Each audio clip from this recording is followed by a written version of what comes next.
¿Qué tal, hermanos? Buenas noches. Aquí el pastor Norris Custodio. Es mi deseo que la gracia del Señor Jesucristo, el amor de Dios y la comunión del Espíritu Santo sean con todos vosotros. Gracias por acompañarnos. Quiero leerles en 2 de Pedro 1:19, donde dice: además tenemos la palabra profética aún más segura, a la que hacéis bien en estar atentos, como a una antorcha que alumbra en lugar oscuro, hasta que el día esclarezca y el lucero de la mañana salga en vuestros corazones. Hay que estar atentos, hermanos, especialmente el estudio de Daniel y Apocalipsis. Quiero invitarles para que en esta noche también estemos atentos. No se pierda la devoción, el estudio, el análisis que el pastor hace. Será de bendición. Bienvenidos. Una vez más, gracias por su apoyo y por estar aprovechando estas horas de estudio, porque de esa manera la iglesia crece. Yo quiero invocar la presencia del Espíritu Santo, que nos ayude a ser oidores atentos y que también bendiga al pastor, que unja sus labios con el fuego especial del Espíritu Santo y que sea de bendición lo que vamos a escuchar. Vamos a orar. Padre, gracias por tu palabra. Queremos estar atentos, como dice el consejo bíblico, Señor, y no pasar por alto las lecciones que tienes para el carácter en nuestra vida. Acompáñanos y bendice y unge al pastor Andrade. En el nombre de Jesús. Amén. Vamos a escuchar un himno, un canto especial. Es una forma de adoración también. Conectarnos, escuchar los cantos. Y después del canto, inmediatamente el pastor Andrade tendrá el tema de esta noche. Vamos a escuchar el canto. Buenas noches, queridos hermanos, Dios los bendiga. Vamos a alabar el nombre de nuestro Dios en esta noche.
Salvación se escribe con sangre.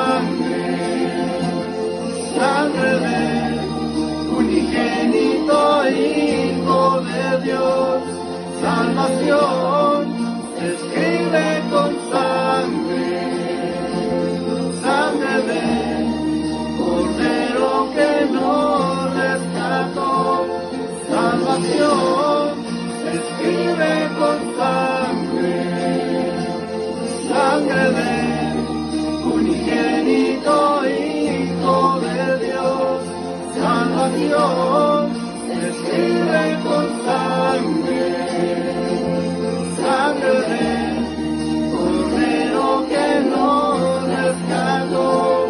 Salvación se escribe con sangre, sangre de unigénito Hijo de Dios. Salvación se escribe con sangre, sangre de Cordero que nos rescató.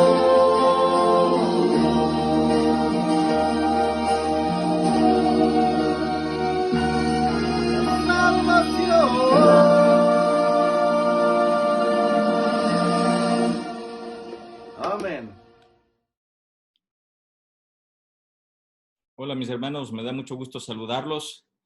Les extiendo una cordial bienvenida a esta noche de la Semana de Oración que iniciamos ya hace unos días. Jesús en el libro de Apocalipsis.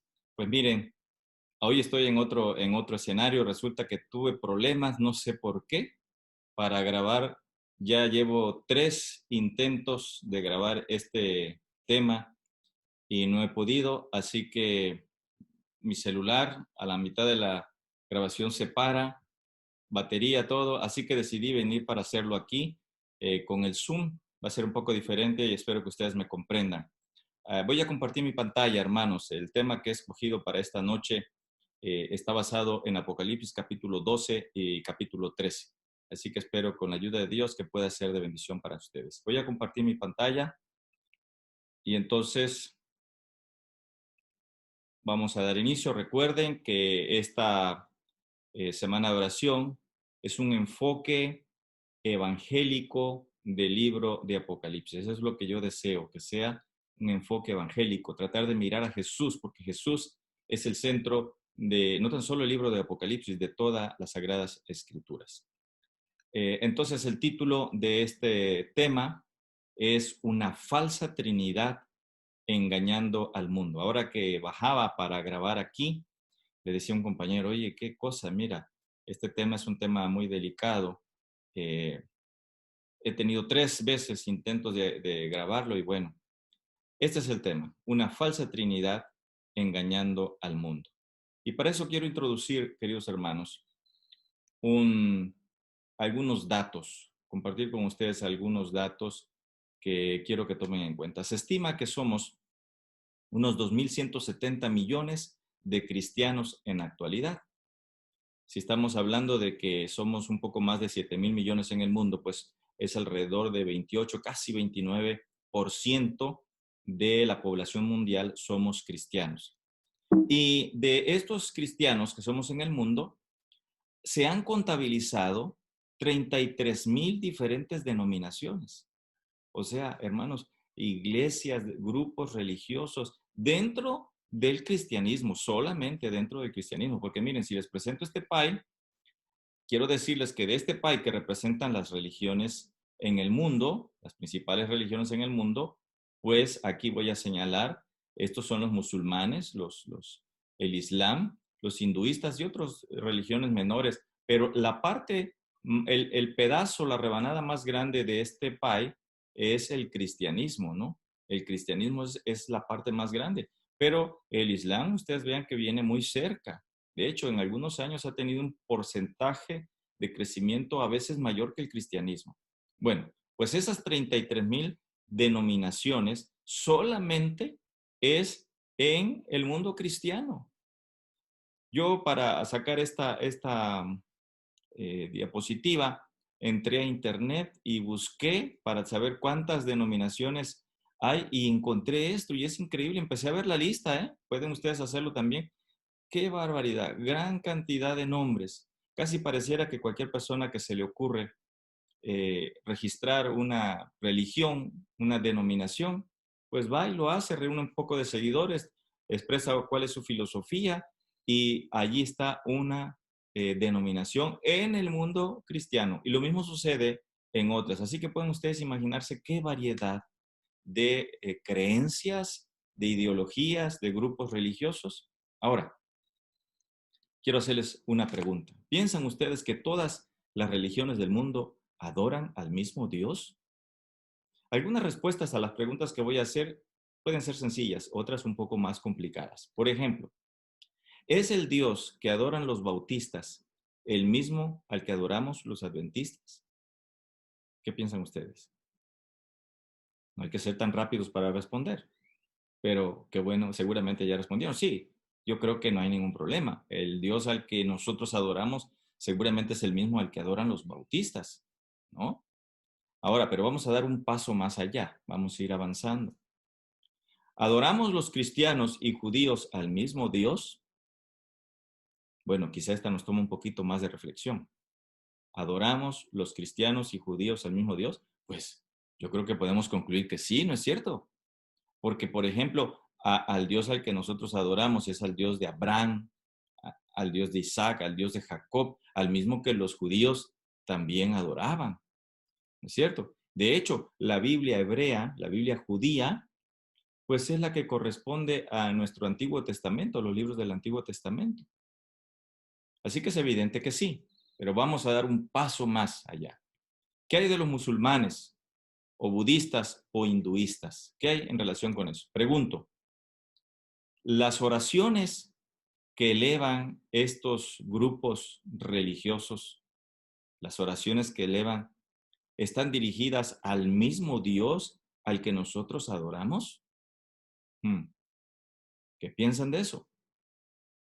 Sin duda que hay algunas preguntas cuya respuesta a la línea es muy tenue y cuesta trabajo, pero hay otras cosas que son muy claras, muy específicas y que nosotros podemos responder sin lugar a dudas que hay cosas que no. Por ejemplo, ¿qué pasaba cuando las personas adoraban o oraban a Júpiter, a Afrodita o Marte allá en el Antiguo Testamento? Encontramos pasajes, por ejemplo, cuando las naciones paganas que rodearon a Israel y cuya responsabilidad de Israel era evangelizarlas, alcanzarlas, llevarles la luz del cristianismo, pues lamentablemente hubo muchas ocasiones cuando esas religiones paganas tuvieron una influencia tan grande sobre el cristianismo que el pueblo de Dios copió, aprendió la idolatría y por eso los juicios de Dios cayeron en diferentes momentos de la historia del pueblo de Israel. Pero, por ejemplo, se menciona en el Antiguo Testamento algunos casos cuando había adoración al dios Marduk, al dios Moloch, ¿no? Y como parte de esos sacrificios y de esas culto y adoración ofrecidos a estos dioses, pues, por ejemplo, se hacían pasar a los hijos por fuego, ¿no? Pues queda claro, sin lugar a dudas, que eso no estaba dirigido a Dios, al Dios al que nosotros adoramos.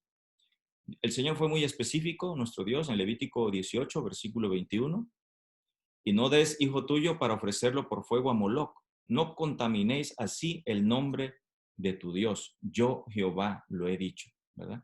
También el Señor, por ejemplo, dejó muy claro en los mandamientos, los primeros mandamientos, no tendrás dioses ajenos delante de mí. No te hagas imagen ni ninguna semejanza de lo que esté arriba en la tierra, arriba en el cielo, abajo en la tierra o en las aguas debajo de la tierra. Así que el Señor fue muy claro, muy específico y por lo tanto nosotros tenemos suficiente argumento para decir que hay un claro límite. Dios no acepta esas supuestas adoraciones, es decir, pueden estar dirigidas a otra persona, a otro Dios, a otro objeto, pero no al Dios de la Biblia, no al Dios que nosotros adoramos. Con toda seguridad, no es eso. Pues Apocalipsis 12 y 13, que es lo que vamos a estudiar, hermanos, es una profecía que el Señor le reveló a su siervo Juan, al profeta Juan, allá en la isla de Patmos. Le mostró cosas que se iban a incrementar conforme nos acercáramos al final de la historia de este mundo. Es una profecía acerca de Satanás, fingiendo ser el verdadero Dios, creando una falsa Trinidad, un falso Padre, un falso Hijo y un falso Espíritu Santo. Y eso es justamente lo que vamos a ver Entonces Apocalipsis 12 y 13 presentan símbolos nuevos o extraños, pero que con las mismas Sagradas Escrituras, porque así lo hemos aprendido, ¿verdad? Que la Biblia es su propio intérprete. Encontramos que esos símbolos tienen una correspondencia y podemos identificar a esa falsa Trinidad engañando al mundo. Entonces, es Apocalipsis 12 y 13 un espacio comparativo entre el verdadero Dios que debe ser adorado y el Dios falso que muchos adoran sin darse cuenta, creyendo que están adorando a Dios. ¿Cuál es una de estas primeras imágenes y símbolos que aparecen en Apocalipsis 12? Si ustedes tienen su Biblia, les voy a pedir que por favor la abran en el capítulo 12. Y si no, voy a proyectar para ustedes aquí estas porciones de las Escrituras. Apocalipsis 12, versículo 1 y 2. Dice, apareció en el cielo una gran señal, una mujer vestida de sol, con la luna debajo de sus pies, y en su cabeza una corona de 12 estrellas, y sobre su cabeza una corona de 12 estrellas. Y estando encinta, clamaba con dolores de parto en la angustia del alumbramiento. Es decir, esta mujer estaba embarazada, a punto de dar a luz. Bueno, pues esta mujer, ¿qué es la mujer?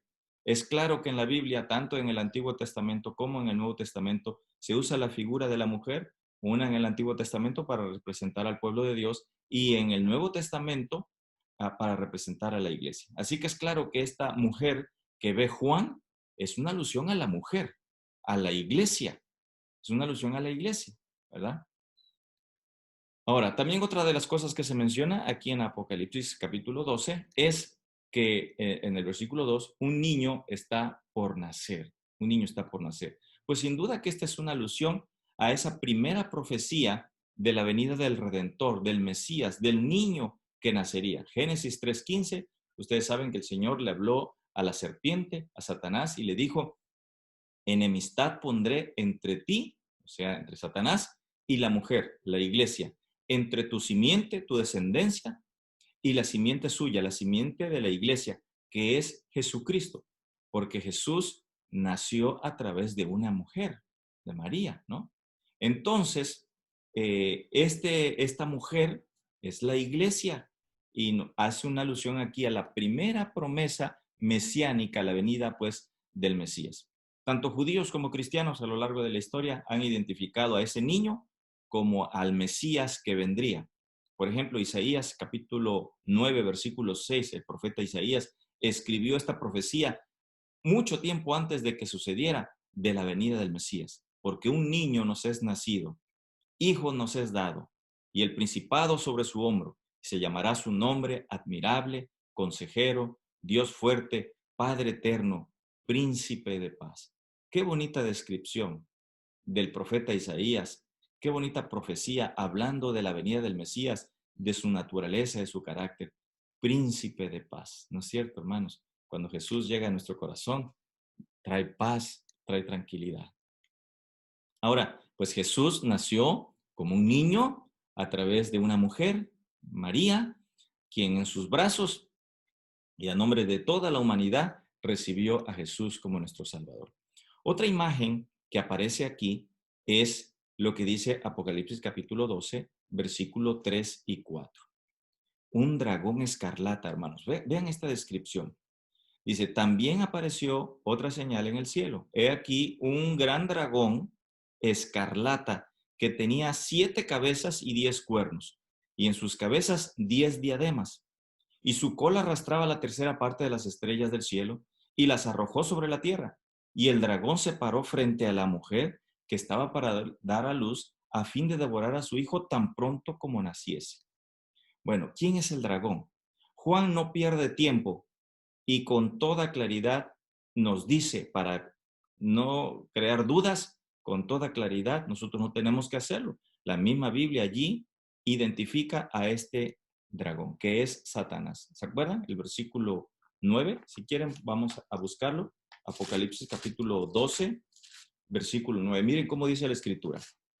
Y fue lanzado fuera el gran dragón, la serpiente antigua que se llama Diablo y Satanás. Y agrega algo, hermanos, el cual engaña al mundo entero. Ah, y justamente lo vemos aquí, en Apocalipsis 12 y 13, engañando al mundo entero. Por eso le he llamado una falsa trinidad engañando al mundo entero. Ahora, hermanos, otra cosa que debemos tomar en cuenta aquí, hay algunos datos que llaman la atención.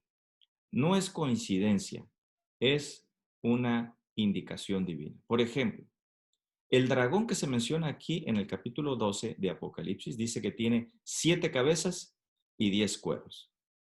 Y las bestias que se presentan en esa visión que Daniel mira en el capítulo 7, esas 4 bestias, si nosotros sumamos, esas 4 bestias suman 7 cabezas y 10 cuernos.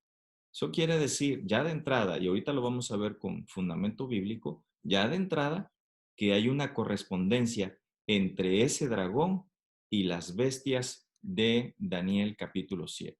Bueno, pues miren, podemos decir que el dragón, ese dragón que Juan mira en el capítulo 12 de Apocalipsis, es un resumen de lo que Daniel miró en el capítulo 7. Entonces, podemos decir que el dragón, la serpiente antigua que se llama Diablo y Satanás, ha usado a lo largo de la historia de los reinos que ha habido, ha engañado, ha creado violencia, guerra, destrucción a lo largo de todo el tiempo para llevar adelante sus propósitos.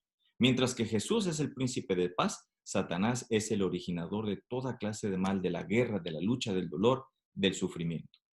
Dice también en este versículo que vimos que su cola, la cola de ese dragón, arrastró la tercera parte de las estrellas. Eso dice el versículo 4. Bueno, la sierva del Señor, y nosotros sabemos, joya de los testimonios, tomo 1, página 311, dice, Satanás al rebelarse arrastró consigo a una tercera parte de los ángeles. Estos se apartaron del Padre y del Hijo y se unieron con el instigador de la rebelión.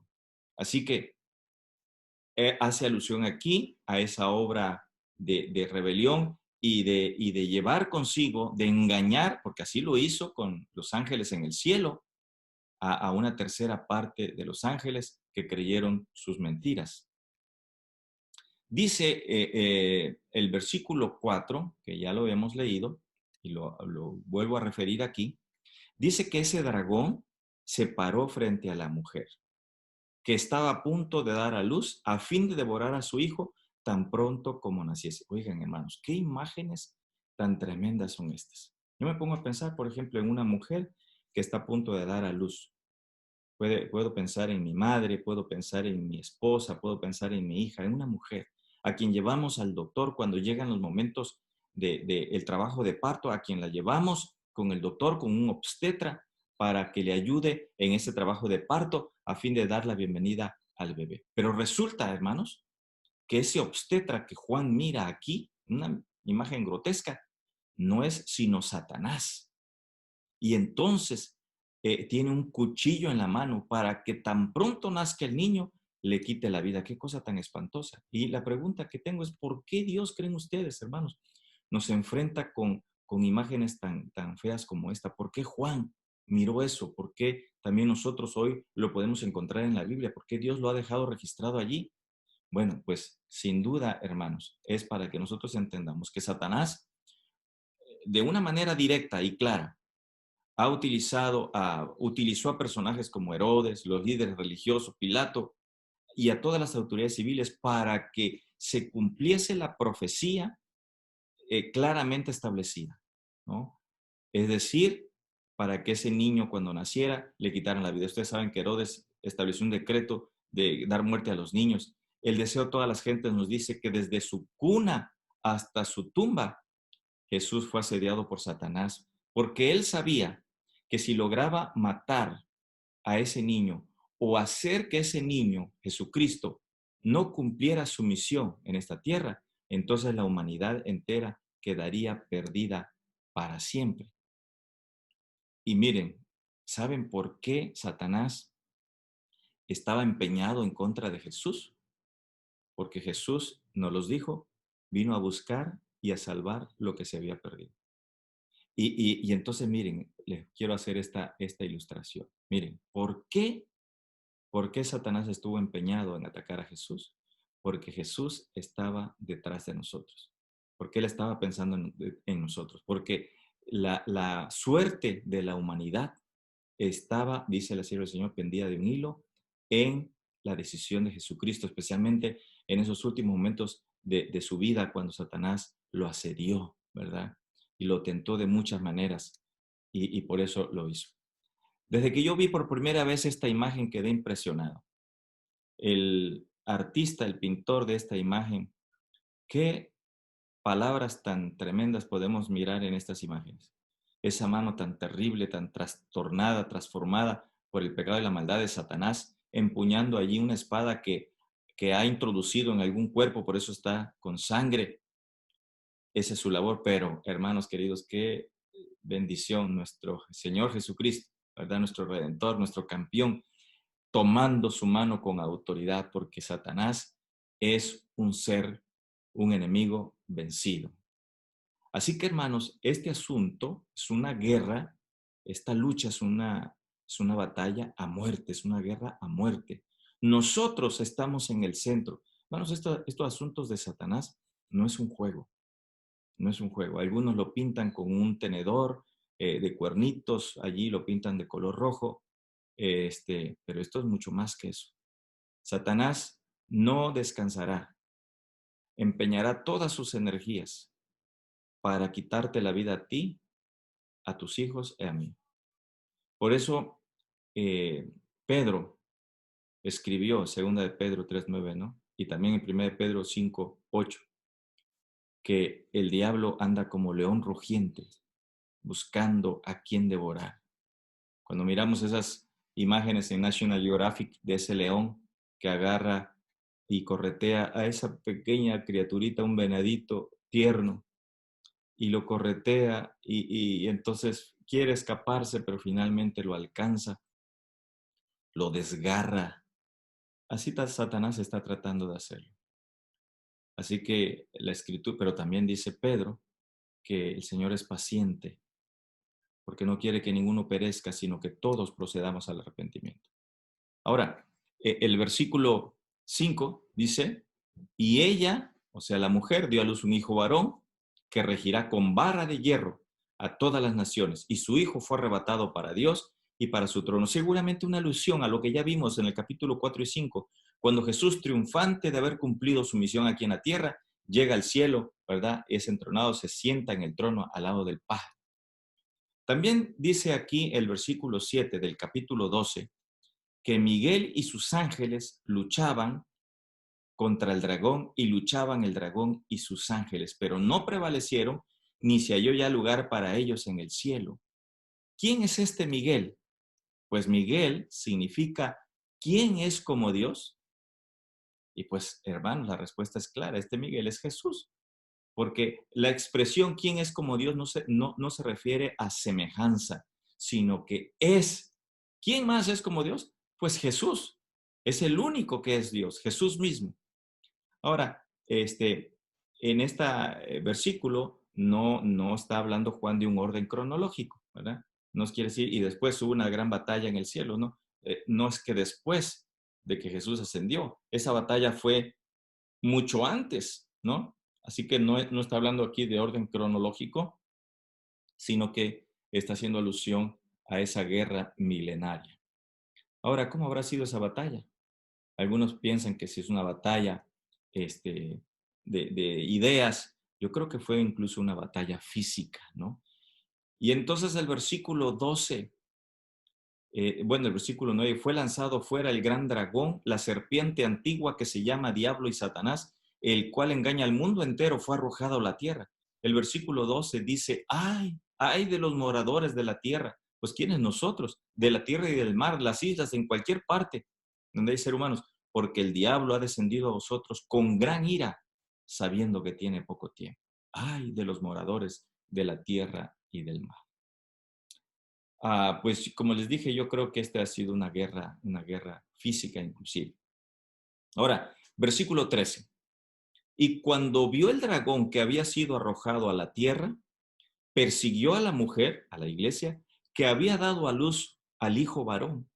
Y se le dieron a la mujer 2 alas de la gran águila para que volase delante de la serpiente al desierto, a su lugar, donde es sustentada por un tiempo y tiempos y la mitad de un tiempo. Ya ustedes saben que hemos estudiado eso de lo que significa tiempo, tiempos y medio tiempo. Es una alusión a 3 años y medio, 42 meses, 1260 años. Un periodo que existió en la historia entre el año 538 y 1798, un periodo de oscuridad, un periodo de persecución, ¿verdad? Entonces el versículo 15 dice que la serpiente arrojó de su boca, o sea, este dragón arrojó de su boca tras la mujer agua como un río. ¿Qué representan las aguas en el contexto profético? Ya ustedes saben que Apocalipsis capítulo 17 dice en el versículo 15 que las aguas representan pueblos, muchedumbres, naciones y lenguas. Así que debemos entender aquí 2 cosas. Cuando dice que la serpiente, el dragón, arrojó de su boca tras la mujer agua como un río, por un lado es alusión a que esto comenzó allá en el mundo antiguo, pero que también representan multitudes, muchedumbres, la mayoría. No fue la mayoría cuando aquel viernes trágico la gente gritaba, crucifícale, crucifícale. No siempre la mayoría tiene la razón en asuntos de religión. Y así sucederá también hacia el tiempo del fin. Así que Satanás ha arrojado pueblos, muchedumbres en contra de la iglesia, en contra de la iglesia. Pero dice que la mujer huyó al desierto. Es una alusión también aquí a que en ese tiempo, pues el lugar despoblado, desértico, hablando de habitantes, sin duda que era el Nuevo Mundo, América, ¿verdad? Esto pasó en la Edad Media justamente, porque América era una tierra deshabitada, podemos decir desértica, era el lugar que Dios tenía preparado. Y ahí es a donde llegaron los padres peregrinos huyendo de Europa, de las persecuciones de la Iglesia Católica. Se refugiaron en este lugar de América, en los Estados Unidos, y comenzaron esta nación con el deseo y el gozo de tener libertad para adorar al Dios verdadero. Pero queridos hermanos, a partir del versículo 17, Apocalipsis 12, 17, encontramos una gran separación. Dice el versículo 17, entonces el dragón se llenó de ira contra la mujer y se fue a hacer guerra contra el resto de la descendencia de ella, el remanente, la descendencia de la iglesia. Y entonces aclara los que guardan los mandamientos de Dios y tienen el testimonio de Jesucristo. Es necesaria, ha sido necesario una separación. Es inevitable esa separación. Por un lado está Satanás, que está en contra de la iglesia, en contra del niño que es Jesús, de sus principios, y por otro lado está Dios a través de Jesucristo y sus representantes, sus hijos, que guardan los mandamientos de Dios y tienen el testimonio de Jesucristo. Así que la separación es inevitable. Entonces, separa, aquí encontramos en el versículo 17, la separación entonces al verdadero y fiel adorador de Dios de la iglesia cristiana apóstata, ¿no? Porque los hijos de Dios guardan sus mandamientos y tienen el testimonio de Jesucristo. Pero queridos hermanos, quiero decirles que algo trágico ha ocurrido en el cristianismo. Después de que Jesucristo ascendió a los cielos, los cristianos, los representantes de Cristo, la iglesia que Cristo había fundado, se dividió en 2 grupos. Por un lado estaban los judíos y por otro lado estaban los gentiles. ¿Se acuerdan ustedes que la iglesia, el mensaje fue llevado a los gentiles? Y aquí empezó la separación. Por un lado estaban los judíos, por otro lado estaban los gentiles. Los judíos rechazaron al Mesías, no creyeron que él era el Mesías prometido, el de la promesa, el anunciado por los profetas. Y por otro lado, los gentiles rechazaron los mandamientos porque quizá como una reacción a esa obstinación que tenían los judíos de la ley, entonces los gentiles se fueron al otro extremo, aceptaron a Jesús, pero rechazaron los mandamientos. Y esa separación ha sido cada vez más antagónica entre judíos y gentiles. Los judíos a favor de la ley, a favor de la letra, pero en contra de Jesús. Los gentiles, llamados también antinomianos, en contra de la ley, anti, contra, nomos, ley, en contra de la ley y a favor de Jesús. Y entonces, hoy podemos nosotros mirar en la sociedad, en el mundo cristiano, pues a estos dos grupos. Por un lado, a aquellos cristianos que están a favor de la ley, de la letra, y que reconocen el Antiguo Testamento, pero que rechazan a Jesús, su persona, como si realmente no fuera el Hijo de Dios, no fuera un ser divino. Y por otro lado, grupos religiosos que aceptan el Nuevo Testamento, están en contra del Antiguo Testamento, están en contra de la ley, no nada de mandamientos, todo es amor a favor de Jesús, de la persona de Jesús. Cada uno de estos grupos tiene una parte de verdad, pero no la verdad completa. Porque la verdad completa se encuentra en esa descripción que Juan hace de la revelación que el Señor le mostró. Y dijo que el pueblo remanente, los fieles, guardan los mandamientos de Dios y tienen el testimonio de Jesucristo. Esas son las características del remanente fiel. Hacia el final de la historia, Dios ha levantado un pueblo, y así lo dice la sierva del Señor. Los adventistas han sido elegidos por Dios con la gran responsabilidad de trabajar a fin de reconciliar a estos dos grupos, la ley, los mandamientos y la persona de nuestro Señor Jesucristo. Ahora, hermanos, pasamos a Apocalipsis capítulo 13. Y en Apocalipsis capítulo 13 se presentan dos bestias. La primera bestia, encontramos la descripción en los versículos del 1 al 10. La segunda del 11 al final. Vamos a ver primero esta bestia. Versículo 1. Dice Juan, me paré sobre la arena del mar y vi subir del mar una bestia que tenía 7 cabezas y 10 cuernos. Y en sus cuernos 10 diademas y sobre sus cabezas un nombre blasfemo. Bueno, para empezar, debemos decir aquí una cosa. Este no era un viaje de placer en el mar, ¿no? Este no fue así. Esta fue una visión que a Juan lo impresionó. Porque esta bestia que sube del mar, de donde hay muchos pueblos, multitudes, dice que tenía 7 cabezas y 10 cuernos. ¿Se acuerdan ustedes? ¿En quién vimos eso? En ese dragón. Así que, hermanos, quiere decir que esta bestia tiene una correspondencia con ese dragón, ¿verdad? Así que esta bestia del mar está inspirada por el dragón, anatómicamente parecida, ya dije, por los cabezas y los cuernos. El dragón usa otro poder ahora para engañar al mundo. ¿A qué poder Satanás ahora utiliza para engañar al mundo? Pues este es el periodo del cuerno pequeño, porque hay una correspondencia, ya lo dijimos, con la descripción que aparece de la cuarta bestia de Daniel en el capítulo 7, el cuerno pequeño. Ahora, hermanos, independientemente de qué religión las personas tengan, ya sea que formen parte de la religión católica, de Pentecostés, Bautista, Metodista, Adventista, Presbiteriano, no importa. Jesús fundó una iglesia, la iglesia cristiana.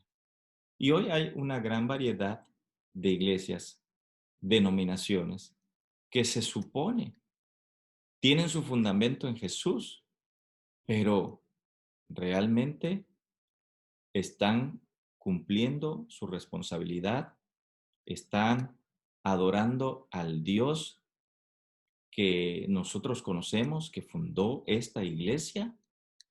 Cuidado, cuidado, porque lo que dice aquí Apocalipsis capítulo 12 y 13, puede ser que no sea así. Voy a ponerles algunos ejemplos. Miren, resulta, hermanos, que la visión que tiene Juan ahora, yo me imagino que lo dejó perturbado. Porque la iglesia cristiana que era perseguida, su iglesia a la que él amaba, ahora tiene una función de perseguidora. Porque esa bestia de Apocalipsis capítulo 13, representa un poder religioso. Entonces, la iglesia que fue perseguida en los primeros siglos, después se convierte en una iglesia perseguidora. Esa iglesia perseguida, que era la historia de hombres y mujeres fieles, después a lo largo de la historia se ha transformado en la historia de inmoralidad, de apostasía y abuso de poder. Entonces quiere decir que la iglesia cristiana se ha convertido en una bestia por la influencia del dragón. La iglesia cristiana, que al principio había sido perseguida por los judíos, ustedes pueden verlo, la primera persecución que hubo en contra de los cristianos fue a manos de los judíos. Hechos capítulo 8, versículo 1, ustedes lo pueden leer ahí con toda claridad. Así que al principio los cristianos, la iglesia que Cristo fundó, fueron perseguidos y ellos se esparcieron, tuvieron que huir porque los judíos los persiguieron. Pero después los papeles se cambiaron. La iglesia cristiana fue creciendo, creciendo, creciendo, creciendo, el cristianismo empezó a crecer, el judaísmo empezó a disminuir y llegó el punto tal cuando los que fueron perseguidos se convirtieron en perseguidores. Tenemos como muestra esa triste historia del holocausto judío, cuando millones de judíos murieron a manos de los cristianos.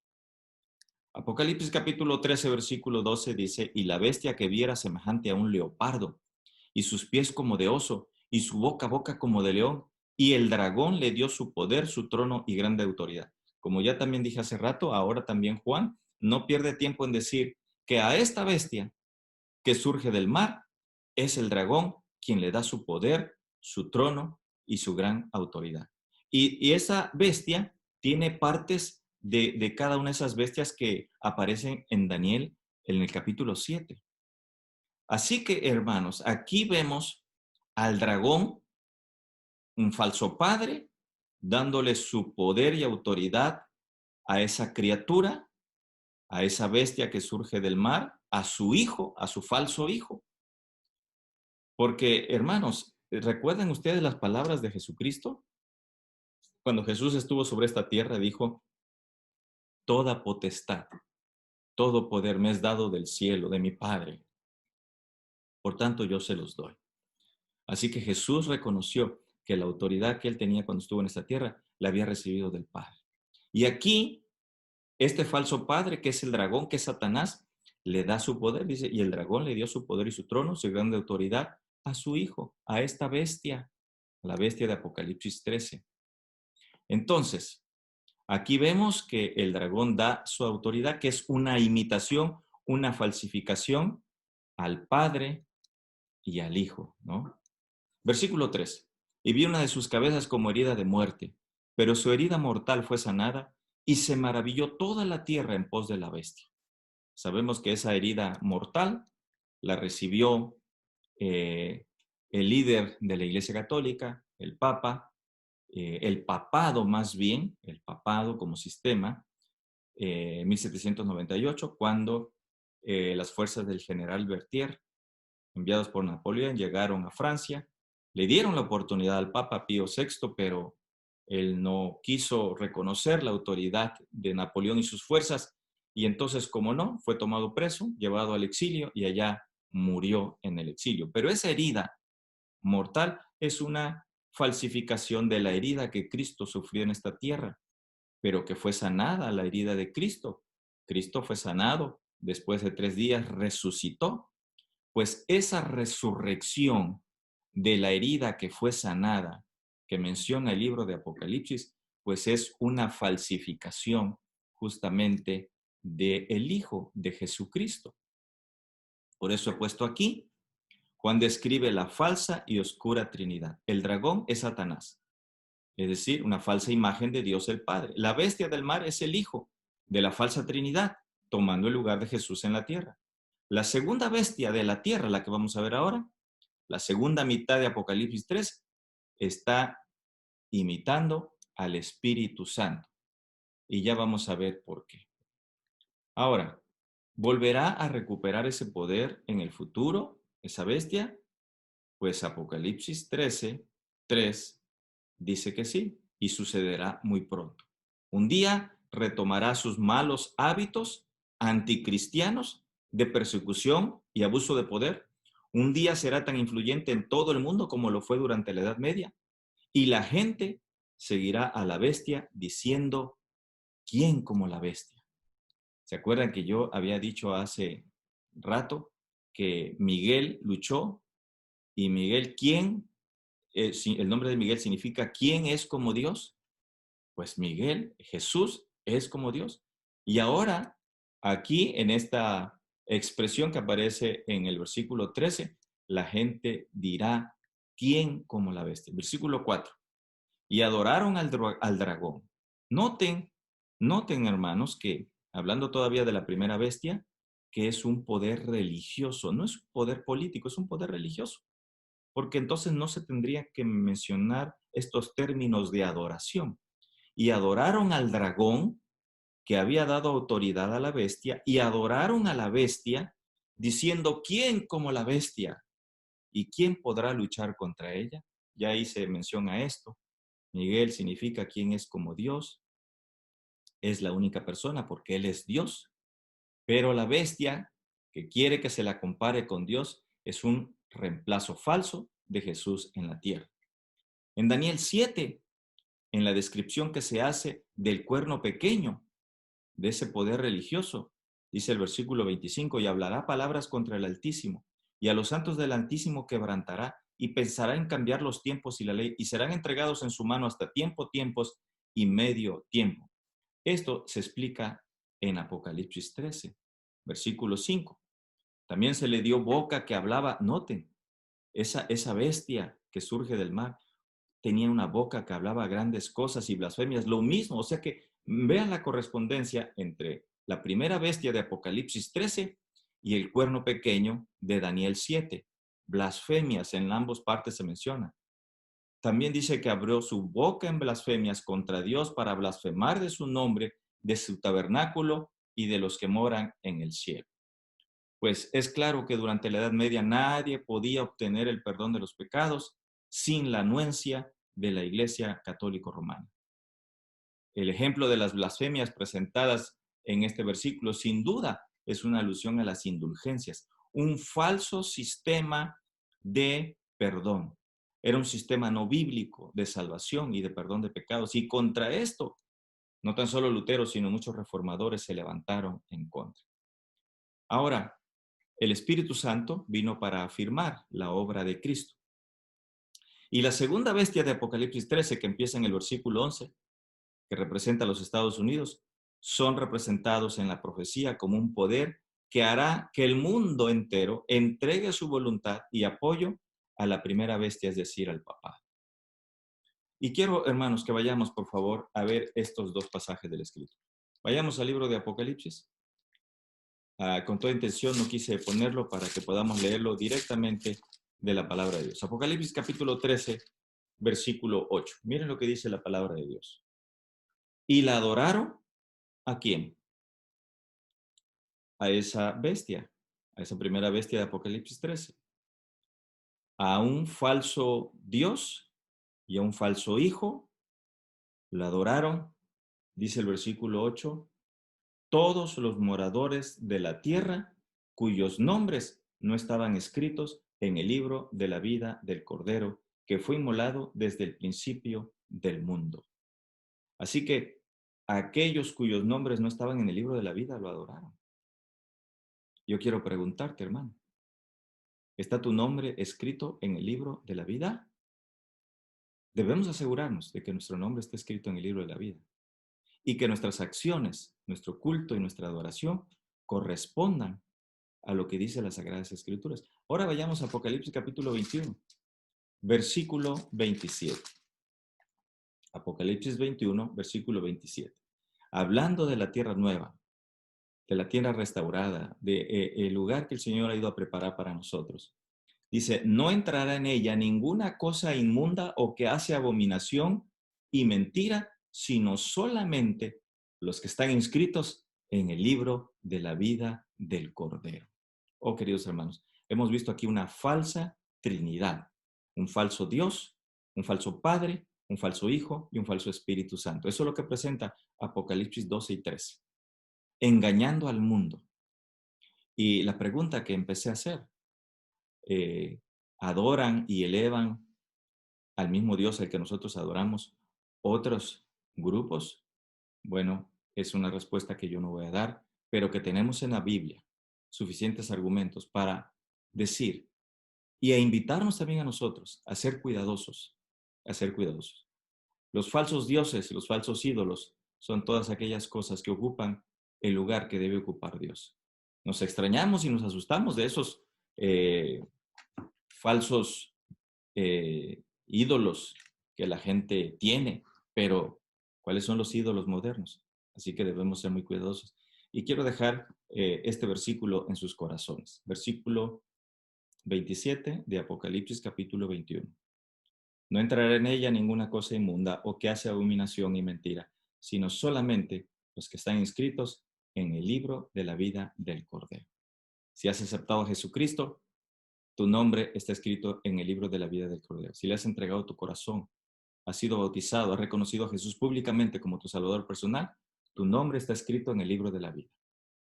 Y cada día asegúrate de que tu nombre permanezca allí, en ese libro de la vida del Cordero, para que cuando Jesús venga, te reconozca, pase lista y tu nombre esté allí, y entonces podamos estar con Jesús por la eternidad.